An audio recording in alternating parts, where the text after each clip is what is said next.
Welcome back dear student, my self Reshma Kapoor from Jaipur Rajasthan. आज की class में हम डिस्कस करने जा रहे हैं एक बहुत important topic, science of classification, that is taxonomy. इससे पहले की क्लास पे हमने इन डिटेल डिस्कस किया है कि टैक्सोनॉमी क्या होती है, सिस्टमैटिक्स क्या है, सिस्टमैटिक्स एंड टैक्सोनॉमी में क्या अंतर है, एंड टैक्सोनॉमी के टाइप्स क्या है। आज की क्लास में जो पॉइंट्स हम डिस्कस करने जा रहे हैं वो है आइडेंटिफिकेशन क्या है, नोमेनक्लेचर क्या होता है, बाइनोमियल नोमेनक्लेचर क्या है, scientific name of important plants and animals and classification या वर्गीकरण क्या है। इन पॉइंट्स को हम डिस्कस करेंगे। मेरे चैनल को यदि आपने सब्सक्राइब नहीं किया है तो प्लीज़ चैनल को लाइक शेयर एंड सब्सक्राइब जरूर करें। टैक्सोनॉमी की हमने डेफिनेशन जब पढ़ी थी, हमने टैक्सोनॉमी को समझा था, तो कंक्लूजन निकल कर आया कि taxonomy is nothing but the process of identification, nomenclature and classification of organisms. In 3 steps में हम किसी भी अननोन ऑर्गेनिज्म को क्लासिफाइड करते हैं और यही टैक्सोनॉमी का पर्पस होता है। ऑर्गेनिज्म को पहचानना, उसको एक नाम देना एंड देन कैरेक्टर्स की सिमिलैरिटीज डिसिमिलैरिटीज की बेसिस पर उसको कुछ किसी ग्रुप में, किसी टैक्सोन में रखना, यही टैक्सोनॉमी होती है। तो चलिए हम स्टार्ट करते हैं डिटेल में आइडेंटिफिकेशन से। आइडेंटिफिकेशन टैक्सोनॉमी का एक प्रैक्टिकल सिग्निफिकेंस स्टेप है। टैक्सोनॉमी का व्यवहारिक महत्व होता है किसी भी अज्ञात जीव की पहचान करना। So identification is recognising an unknown plant और एनिमल। किसी भी अननोन प्लांट और एनिमल को पहचानने का पर्पस होता है कि मीन्स उसको हमने किस टैक्सोन में रखना है, ये पहचानना है। अब हम पहचानेंगे कैसे? हम कंपेयर करते हैं ऑलरेडी नोन, हमारे पास जो भी स्पेसिमेन हैं, हमारे पास जो भी डेटाज अवेलेबल हैं, टैक्सोनॉमिक लिटरेचर है, तो उनमें डिटेल नॉन ऑर्गेनिज्म का डिस्क्रिप्शन दिया होता है। तो उन डिस्क्रिप्शन से हम इस अननोन अपने स्पेसिमेन का, अननोन ऑर्गेनिज्म का हम कंपैरिजन करते हैं एंड देन फिर कंक्लूजन निकल कर आता है, उससे पता चलता है कि ये जो अननोन प्लांट या एनिमल स्पेसिमेन है ये इस टैक्सोन में बिलोंग करता है। ये जो लिटरेचर होते हैं या स्पेसिमेन होते हैं जिनकी हेल्प से हम किसी भी अननोन ऑर्गेनिज्म को पहचानेंगे, उसको हम टैक्सोनॉमी के टूल्स कहते हैं। इनको हम टूल्स ऑफ टैक्सोनॉमी भी कहते हैं, टूल्स ऑफ आइडेंटिफिकेशन भी कहते हैं, इनको हम टैक्सोनॉमिक एड्स भी कहते हैं। अक्सर कंपटीशन में पूछ लिया जाता है what are the taxonomic tools और टूल्स फॉर आइडेंटिफिकेशन। तो आइडेंटिफिकेशन के टूल्स होते हैं, हर्बेरियम है जैसे, botanical gardens, museum, zoological parks, floras, manuals, monographs, icons, journals, index भी होते हैं, and taxonomic keys. So these are the some taxonomic tools which are used for the identification of any unknown plant or animal. अक्सर tools के ऊपर एक question बन जाता है। आगे की क्लास में हम इन डिटेल इन टूल्स को भी डिस्कस करेंगे। आइडेंटिफिकेशन के बाद टैक्सोनॉमी का हमारा जो नेक्स्ट स्टेप होता है वो होता है नोमेनक्लेचर या नामकरण। किसी भी ऑर्गेनिज्म के लिए ज़रूरी हो जाता है कि उसको यूनिवर्सल लेवल पर एक ही नाम से जाना जाए, ताकि जब भी उस एनिमल की या उस प्लांट की हमने स्टडी करनी हो तो एक नाम से जाने से स्टडी इजी हो जाती है, उसको पहचानना इजी हो जाता है। क्योंकि सभी प्लांट हैं या एनिमल हैं, उनके लोकल नेम्स अलग होते हैं, रीजनल नेम्स अलग होते हैं, हिंदी नेम्स अलग होते हैं, इवन इंग्लिश नेम्स अलग होते हैं, तो अलग अलग लैंग्वेजेस में अलग अलग नाम से जाना जाता है, तो इससे कंफ्यूजन क्रिएट होता है। तो यूनिवर्सली एक नाम देने से क्या होगा कि वो इंटरनेशनल लेवल पर जब भी स्टडी करनी होगी, उसके बारे में कुछ भी हमें इंफॉर्मेशन चाहिए होगी, तो हम आसानी से अपने लिटरेचर लेंगे, अपने टैक्सोनॉमिक टूल्स को लेंगे और उसके बारे में हम डिटेल में जानकारी प्राप्त कर सकते हैं। तो नोमेनक्लेचर के अंदर कुछ रूल्स सेट किए गए हैं, कुछ रूल डिज़ाइन किए गए हैं। ये रूल्स जो है कोड की फॉर्म में होते हैं। जो रूल्स की जो नियमवाली जो रखी गई है वो इंटरनेशनल कोड कहलाती है। अक्सर इनके ऊपर पूछ लिया जाता है और नीट के एग्ज़ाम में फर्स्ट ग्रेड में भी ये कोड्स पूछ ली जाते हैं, इनकी फुल फॉर्म पूछ ली जाती है। अब ध्यान से याद कर लीजिएगा, ICBN international code of botanical nomenclature, जिसमें प्लांट्स के नाम से संबंधित सारे नियम दिए गए हैं। ICNCP international code of nomenclature for cultivated plants, इसमें कृषित पादप या कल्टीवेटेड प्लांट्स के लिए नियमों का संग्रह है। ICZN international code of zoological nomenclature, इसमें जंतुओं के वैज्ञानिक नाम दिए गए हैं, उसके लिए जो नियम दिए गए हैं ICZN में। ICNB international code for the nomenclature of bacteria, इसमें जीवाणुओं के नामकरण से संबंधित नियम रूल्स दिए गए हैं। ICVCN international code of virus classification and nomenclature, इसमें वायरसेस के नामकरण और उनके क्लासिफिकेशन से संबंधित नियम दिए गए हैं। जब भी किसी ऑर्गेनिज्म को हमने नाम देना होता है तो ज़रूरी होता है वो ऑर्गेनिज्म, अगर हमारा प्लांट है या फिर वायरस है या बैक्टीरिया है, तो उनके कोड के अनुसार ही उसका नामकरण दिया जाएगा, तभी वो नाम जो है वैलिड होगा। अब नामकरण देने के लिए जो नेमिंग सिस्टम है वो universally accepted naming system binomial naming system है, जिसे हम बाइनोमियल नोमेनक्लेचर भी कहते हैं, या हिंदी में इसको हम द्विनाम पद्धति भी कहते हैं। जैसे कि हमारे को ना वर्ड से ही पता चल रहा है, बाइनोमियल या द्विनाम पद्धति, किसमें किसी भी जीव का जो नाम रखा जाएगा वो दो नामों से मिलकर बना होगा। उसके दो कंपोनेंट्स होंगे। एक जो कंपोनेंट होगा उसका जो पहला नाम होगा वो उसके वंश के नाम को बताएगा, मीन्स जेनरिक नेम होगा, और दूसरा नाम उसकी जाति को बताएगा, यानी कि उसके स्पीशीज का नाम होगा। ये दूसरा नाम स्पेसिफिक नेम होगा। तो किसी भी जीव का नाम रखना है, हमने कैसे रखना है, सिर्फ दो ही शब्द लेने हैं, एक जेनरिक नेम को इंडिकेट करने के लिए और दूसरा उसकी स्पीशीज को इंडिकेट करने के लिए। तो इस तरह के नेमिंग सिस्टम को जो दो नामों से मिलकर बना है उसको हम बाइनोमियल नेमिंग सिस्टम या बाइनोमियल नोमेनक्लेचर द्विनाम पद्धति कहते हैं। द्विनाम पद्धति से पहले नेमिंग के लिए पोलिनोमियल सिस्टम भी थे, polynomial and trinomial naming system भी थे, लेकिन ये फेल्ड हो गए, इनका प्रयोग नहीं किया जाता, क्योंकि एक तो इनसे नाम बड़े लंबे लंबे हो जाते हैं। पॉलिनोमियल में कई नामों से मिलकर नाम बन सकता है, तो कोई भी जब नया ऑर्गेनिज्म को नेम देना चाहेगा तो उसकी अपनी चॉइस हो गई कि वो कितने भी शब्दों से मिलाकर नाम बना सकता है।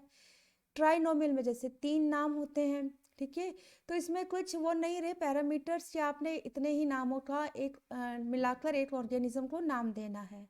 तो इससे क्या हो गया, कन्फ्यूजन क्रिएट हो गया। दूसरा, नाम से भी हमें उस ऑर्गेनिज्म के बारे में अगर कुछ इन्फॉर्मेशन मिल जाए तो बहुत बेहतर होता है ना, बहुत सही हो जाता है।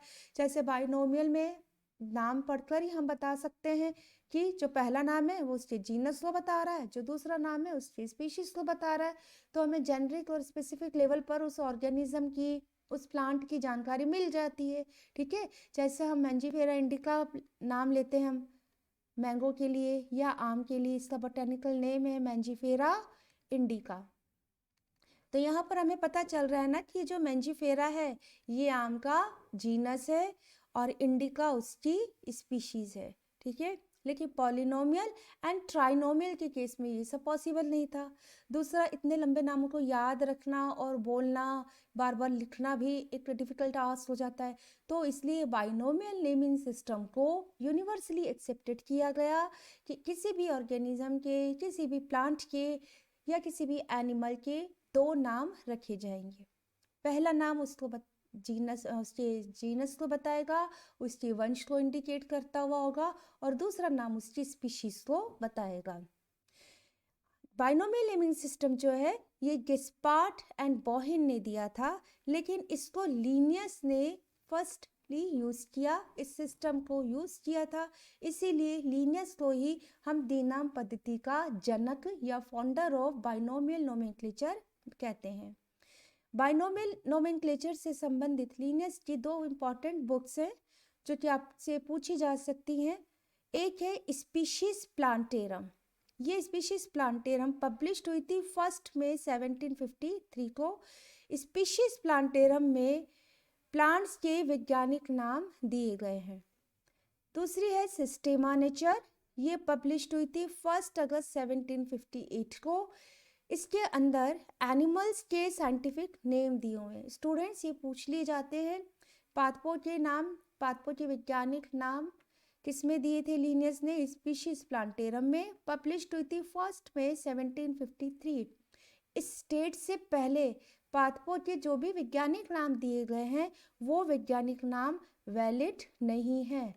इसी तरह सिस्टेमा नेचर, इसका ये 10th एडिशन था जो पब्लिश हुआ था 1 अगस्त 1758 को। इससे पहले जंतुओं के जो वैज्ञानिक नाम हैं वो भी वैलिड नहीं है। आपको ये दो डेटास और दो बुक्स आपको याद रखनी है। लीनियस की एक और बुक है जेनेरा प्लांटेरम। किसी भी प्लांट्स का जब नाम रखना होता है तो हम रखते हैं ICBN के अकॉर्डिंग। ICBN में जो रूल्स रेगुलेशंस दिए गए हैं उनका पालन करते हुए किसी भी नए प्लांट का नाम रखा जाता है। इसी तरह एनिमल्स का नाम रखते हुए हम ICZN पढ़ लेंगे। कुछ नियम सेम होते हैं, कुछ नियमों में डिफरेंसेस हैं। इन जनरल आपके कंपटीशन के पर्पस से जो नियम पूछे जाते हैं उनको आज हम ICBN में डिस्कस कर लेते हैं। इन डिटेल अगर आप चाहेंगे ICBN पर तो मैं एक और वीडियो बना दूंगी। ICBN जो है फर्स्टली एक्सेप्टेड किया गया था इन 1961 में। इसके अनुसार जो पहला नियम है, किसी भी जीव का नाम, किसी भी प्लांट के नाम जो है दो कंपोनेंट से मिलकर बना होगा। फर्स्ट जेनरिक नेम यानी कि जीनस के नाम को बताता हुआ, और दूसरा स्पेसिफिक नेम और स्पेसिफिक एपिथेट जो इसके स्पीशीज को बताएगा। जेनरिक नेम का फर्स्ट लेटर जो होगा वो कैपिटल लेटर में लिखा जाएगा एंड स्पेसिफिक एपिथेट का फर्स्ट लेटर स्मॉल लेटर में लिखा जाएगा। जैसे हमने मैंजीफेरा इंडिका लिखा था तो मैंजीफेरा लिखते हुए हम M कैपिटल में लिखेंगे, इंडिका लिखेंगे तो उसका I स्मॉल लेटर में होगा। साइंटिफिक नेम जब भी डिराइव्ड होंगे, बनाए जाएंगे तो लैटिन ओरिजिनेटेड होने चाहिए, क्योंकि लैटिन या जो ग्रीक लैंग्वेज है वो डेड लैंग्वेज होती हैं। इनमें काल समय के अनुसार परिवर्तन नहीं होता और साथ ही इनके जो मीनिंग होते हैं वो बिल्कुल पॉइंट टू पॉइंट होते हैं। तो नाम जब भी ओरिजिनेटेड हो वो लैटिन लैंग्वेज से हो। नेक्स्ट जो नियम है, नाम जब भी लिखा जाएगा फ्री हैंड या टाइप्ड हो तो वो अंडरलाइंड होगा, सेपरेटली अंडरलाइन किया जाएगा। मीन्स मैंजीफेरा को हमने अंडरलाइन करना है एंड सेपरेटली इंडिका को भी हमने अंडरलाइन कर देना है। इसको हम ऐसे अंडरलाइन नहीं करेंगे एक साथ में, ठीक है, सेपरेटली दोनों नाम अंडरलाइंड होंगे। जब प्रिंटिंग निकाली जाएगी इटैलिक्स फॉन्ट में होगा, मीन्स थोड़े से स्लांट आ जाता है। साइंटिस्ट का नेम जिसने फर्स्टली इसको डिस्क्राइब किया है, इसका नाम दिया है, उसका नाम भी इन शॉर्ट एब्रिविएशन में स्पीशीज के बाद में लिखा जाएगा, लेकिन वो ना तो अंडरलाइंड होगा और ना ही इटैलिक्स में होगा। जैसे मैंजीफेरा इंडिका लीनियस ने दिया तो इसको हम ऐसे शॉर्ट में लिख देते हैं लिन। तो यहाँ लिन ये बता रहा है लिन फॉर लीनियस, कि लीनियस ने सबसे पहले मैंजीफेरा इंडिका का डिस्क्रिप्शन दिया था, ठीक है। तो इस तरह से नाम लिखे जाते हैं। ये जो साइंटिस्ट का नेम है इसको हमने अंडरलाइन नहीं करना है, ना ही इसका इटैलिक फॉन्ट में इसको लिखा जाता है। नेक्स्ट जो नियम है, टाइप स्पेसिमेन, बहुत important. Type specimen of newly discovered plant should be placed in herbarium. जब भी किसी जीव का, प्लांट का पहली बार नाम आएगा, पहली बार नाम देना है, उसका डिस्क्रिप्शन है, तो टाइप स्पेसिमेन साथ में होना जरूरी है। टाइप स्पेसिमेन एक हर्बेरियम शीट होती है जिसमें उस नए और प्लांट का डिस्क्रिप्शन होता है। बिना टाइप स्पेसिमेन के नोमेनक्लेचर वैलिड नहीं होता, वो नाम वैलिड नहीं होता। आगे की क्लास में हम टाइप स्पेसिमेन को भी इन डिटेल पढ़ेंगे क्योंकि इसके ऊपर जरूर से क्वेश्चन बन जाता है। नेक्स्ट जो है टोटोनिम्स। ICBN टोटोनिम्स को वैलिड नहीं करता। Tautonyms are not valid in ICBN। Tautonyms होते हैं जब एक ही जीव के generic name and specific name दोनों सेम होते हैं तो उसे हम टोटोनिम्स कहते हैं। When both generic and specific name are same, specific name same, तो इसको हम टोटोनिम्स कहते हैं। टोटोनिम्स ICZN में वैलिड हैं। जैसे इंडियन कोबरा, इसका नेम होता है नाजा। तो यहाँ पर जेनरिक एंड स्पेसिफिक नेम दोनों ही देखिए सेम है। सो ICZN कहता है भाई आप एनिमल्स के नाम, जंतुओं के नाम सेम रख सकते हो। रैट का नाम है रेटस, तो ये वैलिड है ICZN में, लेकिन प्लांट्स के लिए टोटोनिम्स वैलिड नहीं है। तो अक्सर पूछ लिया जाता है टोटोनिम्स क्या होते हैं। मीन्स जब एक ही नाम जीनस के लिए हो और वही नाम स्पीशीज के लिए भी रख दिया जाए तो उसको हम टोटोनिम्स कह देते हैं। हमने जीव को पहचान लिया, उसका नाम दे दिया। जब हमने पहचान लिया तो हमने कैरेक्टर्स देख लिए, ठीक है। ये देख लिया कि इस जीव के जो कैरेक्टर है, इस अननोन ऑर्गेनिज्म के जो कैरेक्टर्स हैं वो इस टैक्सोन से सिमिलर है, इस टैक्सोन से डिसिमिलर है। सो क्या नेक्स्ट प्रोसेस हो गया, उस जीव को हमने किस ग्रुप में रखना है। So biological classification the art of identifying distinctions among organisms and placing them into groups, ठीक है। ऑर्गेनिजम्स के बीच में कुछ उसके कैरेक्टरिस्टिक फीचर्स हम आइडेंटिफाई कर लेते हैं, सिमिलैरिटीज देखते हैं, डिसिमिलैरिटीज देखते हैं एंड उसको ग्रुप में रख देते हैं। ये जो ग्रुप होता है ये रिफ्लेक्ट करता है कुछ ऐसे सिग्निफिकेंट फीचर्स को और साथ ही रिलेशनशिप भी बताता है उस ग्रुप के, उस टैक्सोन के अदर ऑर्गेनिज्म के साथ में उसका क्या रिलेशनशिप है, अदर टैक्सोन के साथ में उसका क्या रिलेशनशिप है। सो ये है बायोलॉजिकल प्रोसेस, बायोलॉजिकल क्लासिफिकेशन, जिसमें ऑर्गेनिज्म को पहचान कर कैरेक्टर्स की सिमिलैरिटीज एंड डिसिमिलैरिटीज के बेसिस पर एक टैक्सोन में रखा जाता है। इसका पर्पस क्या है, इससे जो इतने वास्ट नंबर में स्पीशीज़ है, near about 1 to 1.8 million species known है, तो उन सब की सेपरेट स्टडी ना करके एक टैक्सोन की स्टडी कर ली जाए तो हमें उस टैक्सोन में जितने भी ऑर्गेनिज्म होंगे उन सब की स्टडी हो जाती है। तो स्टडी में इजी रहता है, याद करने में इजी रहता है जब भी हम ऑर्गेनिज्म को क्लासिफाइड कर देते हैं। अब ये जो बायोलॉजिकल क्लासिफिकेशन है ये किस सिस्टम को करके हम अपने ऑर्गेनिज्म को क्लासिफाइड करें, ठीक है। तो बायोलॉजिकल क्लासिफिकेशन में सिस्टम ऑफ टैक्सोनॉमी में कई सिस्टम दिए गए हैं। जैसे प्रैक्टिकल क्लासिफिकेशन, ये सिस्टम है क्या, प्रैक्टिकल क्लासिफिकेशन सिस्टम को यूज़ करके ऑर्गेनिज्म को क्लासिफाइड करें, या आर्टिफिशियल सिस्टम को यूज़ करें, या नेचुरल सिस्टम को यूज़ करें, या फिनेटिक सिस्टम को यूज़ करें। तो किस तरह से हम ऑर्गेनिज्म को क्लासिफाइड करें ये टैक्सोनोमिस्ट पर बेस्ड होता है।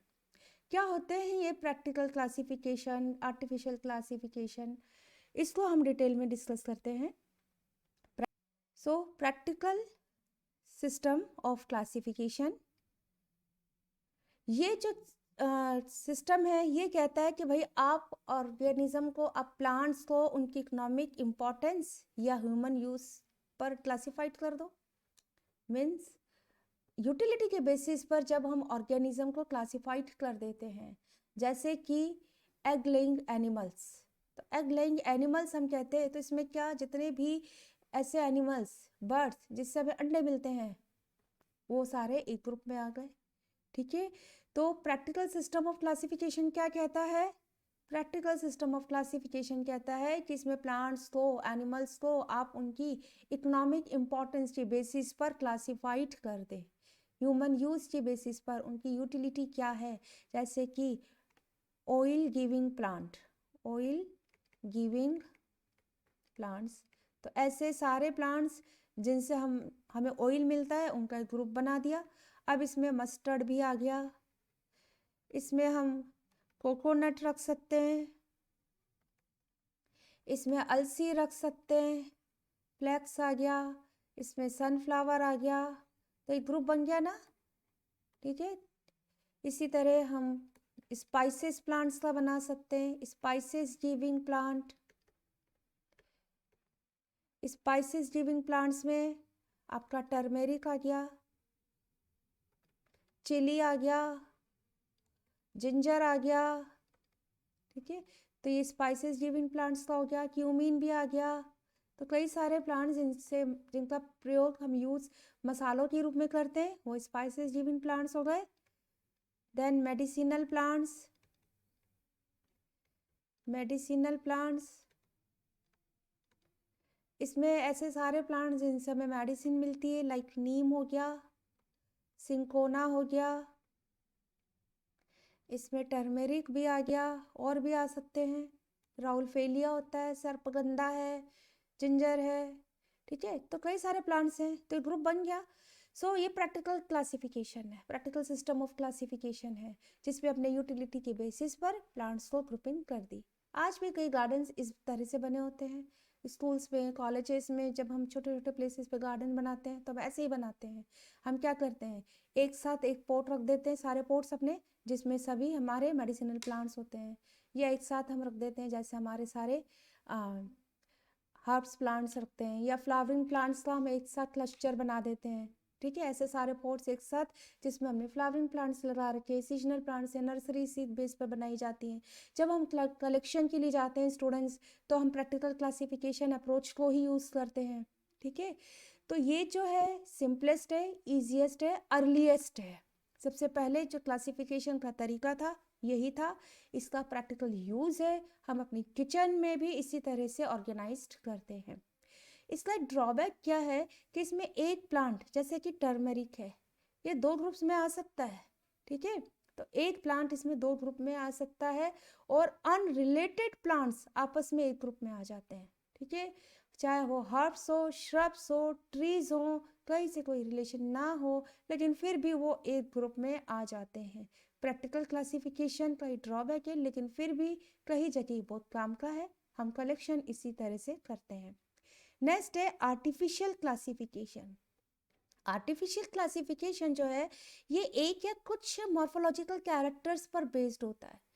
कोई एक या दो मॉर्फोलॉजिकल कैरेक्टर्स जो टैक्सोनॉमिस्ट ने अपनी चॉइस में लिए हैं, जिसको उसने ज़्यादा वेटेज दिया है, उसके बेस पर जब क्लासिफिकेशन कर दिया जाता है तो उसको हम कहते हैं आर्टिफिशियल क्लासिफिकेशन या कृत्रिम वर्गीकरण।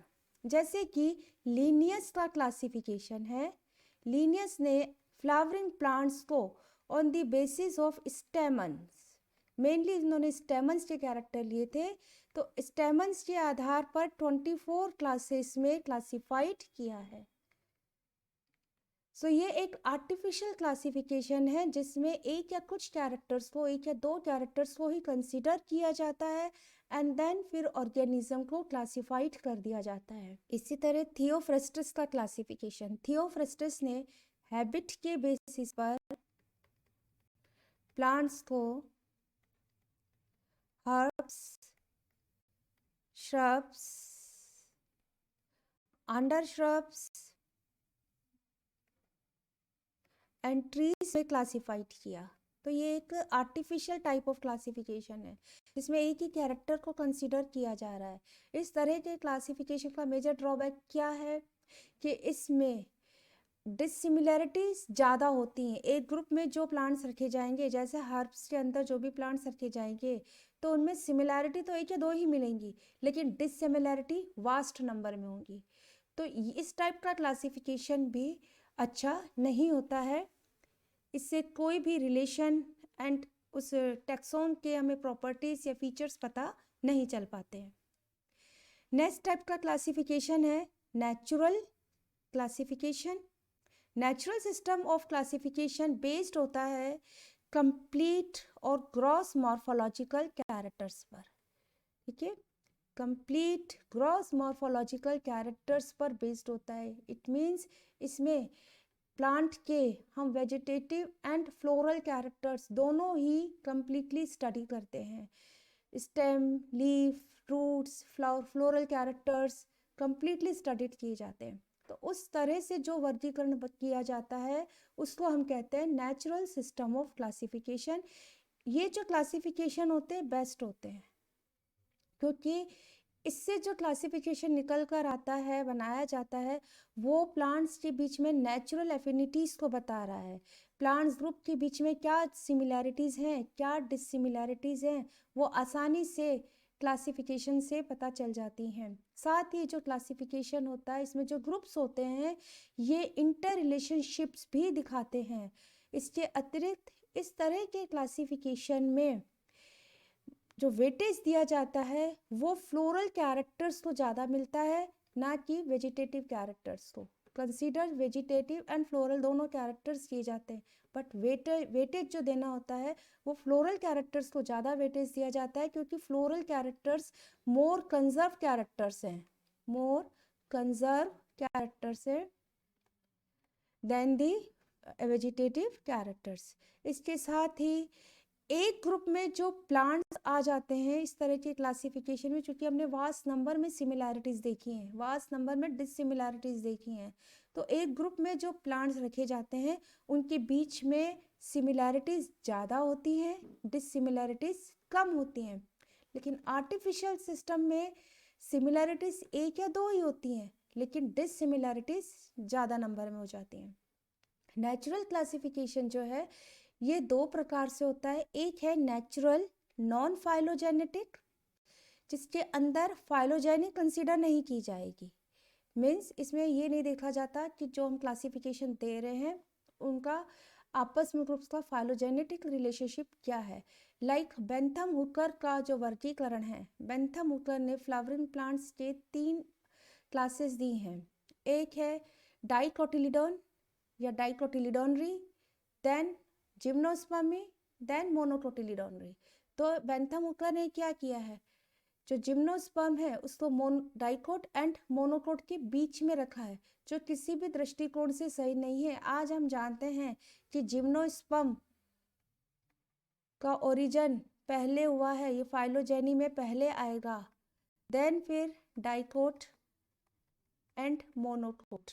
ठीक है, लेकिन बेंथम हुकर साहब ने क्या किया, उन्होंने जो क्लासिफिकेशन दिया है फ्लावरिंग प्लांट का, सीड प्लांट का, उनके अनुसार